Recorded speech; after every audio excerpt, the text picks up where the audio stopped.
بسم اللہ الرحمن الرحیم۔ انسان مضبوط اتنا ہے کہ پہاڑوں کے بھی ٹکڑے ٹکڑے کر سکتا ہے، اور کمزور اتنا کہ لفظوں اور لہجوں سے ہی مر جاتا ہے۔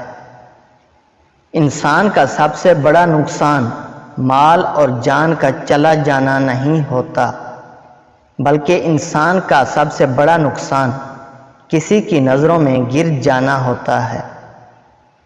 انسان کی سب سے بڑی خطا یہ ہے کہ وہ رب سے پہلے انسان کے سامنے روتا ہے۔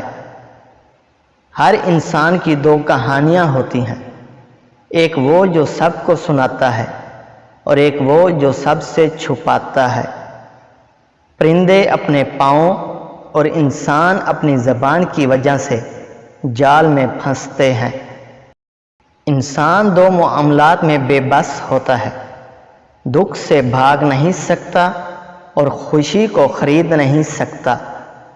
انسان بھی عجیب ہے، دعا کے وقت سمجھتا ہے کہ اللہ بہت قریب ہے، اور گناہ کے وقت سمجھتا ہے کہ اللہ بہت دور ہے۔ اچھا انسان وہ ہے جو کسی کا دیا ہوا دکھ تو بھلا دے، مگر کسی کی دی ہوئی محبت کبھی نہ بھلائے۔ انسان جب زندگی کے امتحانوں سے گزر کر پتھر ہو جاتا ہے تو کوئی دل دکھا بھی دے تو برا نہیں لگتا۔ مجھے سانپوں سے ڈر نہیں لگتا، لیکن انسانوں سے ڈرتا ہوں، کیونکہ سانپ اپنے دفاع کے لیے ڈستا ہے اور انسان اپنے مفاد کے لیے۔ انسان امیدوں سے بندھا ایک ضدی پرندہ ہے جو گھائل بھی امیدوں سے ہوتا ہے۔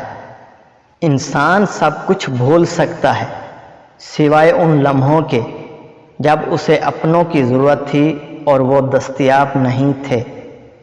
انسان کی لالچ کا پیالہ کبھی نہیں بھرتا، کیونکہ اس میں ناشکری کے چھید ہوتے ہیں جو اس کو بھرنے نہیں دیتے۔ انسان غیروں سے ملی عزت اور اپنوں سے ملی ذلت کبھی نہیں بھولتا۔ اگر انسان اپنی انگلیوں کا استعمال اپنے گناہ گننے کے لیے کرے تو اوروں پر انگلی اٹھانے کا وقت ہی نہ ملے۔